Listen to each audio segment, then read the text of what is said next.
You first. I really couldn't hear it. I'm sorry. Okay, well, I'll tell you. He said, what about subjective experience? If someone says, I had a religious experience, and I went on to do a noble action, shouldn't we credit that to religion? Would that be a fair précis of your question, sir? He says yes. I have an answer, but I'm sure you do too. I suppose so. It doesn't seem to present any difficulties to my position, so I think I'll hand it over to him. Well, I mean, one of the best books for the unbeliever to read is William James's Varieties of Religious Experience, which is, by the way, is a trope you come up against a lot with C.S. Lewis, many other religious writers. They say, you who believe in the material world and don't believe in the supernatural, you can't account for the experiences of revelation and enlightenment and miracles that other people experience.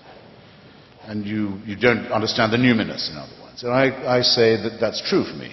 I don't. And I don't trust them. Though I do think they can be confused with experiences of nature,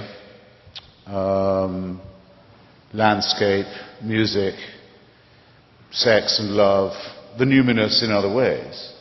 But if these experiences, the positive ones, are going to be credited to the religion account, then so must the person who says that God told him to go and get a gun and kill all the unveiled girls in neighboring streets. If all these things are going to be charged, they've all got to be charged. And that would leave us exactly where the argument from design leaves us, and all the others leave where we started. Ça va? If I could just respond very briefly to that, I don't think that's true. I think a lot of time is wasted in this argument by atheists blaming Christians for all the horrors and oppressions that have taken place in history, and Christians returning, oh no, it was only done by atheists. It's quite plain that human beings are always capable of enormous wickedness. And the misunderstanding and misapprehension of religion is incredibly dangerous. And I think that the idea that either side is faultless in this is absurd and indefensible. But I would very strongly argue that far more good has been done by religious belief than harm. And that great harm is likely to be done to our civilization by an abandonment of religious belief.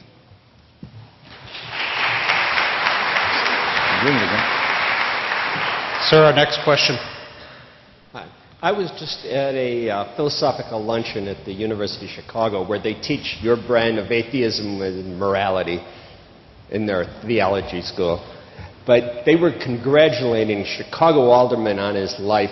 And one of the things that they cheered was that he had spent several months with Trotsky in Mexico in 1928. They thought this was really great. And that a group of atheists would cheer a man who killed between 40 and 60 million people, and having spent months with him, and this is something they look up to. And this is the top of the people who do this. The Chinese, who were atheists, killed, 100 to 200 million people? They did 90 million people in locking up 2 provinces in the north, and they preached atheism. And Trotsky went and preached atheism across Russia, and then he hung priests from the back of the train. To say that atheism will kill without any limit if it gets into power anywhere. This has been proved from one end of the world to another. After Ethiopia, this is your thing. Atheism will kill. There is no defense. Sir, we need we need a question, please. No, he's got made a perfectly good question. How can you defend atheism? I mean, how can there be, you say that atheism won't kill? I mean, if you bring atheism back in a government, it will kill as many people. No, the question, by the way, I thought it was a perfectly well-phrased question. To be an atheist doesn't guarantee you against being a sadist or a nihilist or a fascist or a Stalinist or a Maoist, though it's slightly unlikely, I think, you'd be a fascist or a National Socialist, but it's I would say, a necessary condition for enlightenment, not a sufficient one. And I'll take your question seriously in the following way. The 20th century totalitarianisms that are accused of being secular, I'll say something about each of them. It was a long question, so I hope you'll allow me. I'll try and condense it. To start with the original 20th century totalitarian ideology, which originally called itself fascism. If in any account you read of fascism, historical account you read, from its origins in Italy, through Spain, Portugal, Croatia, Hungary, Slovakia, etc. If you take out the word fascist and put Catholic right wing, it's the same story. There's no difference. And if you add parties in political alliance with the Vatican, it's the same. All of them.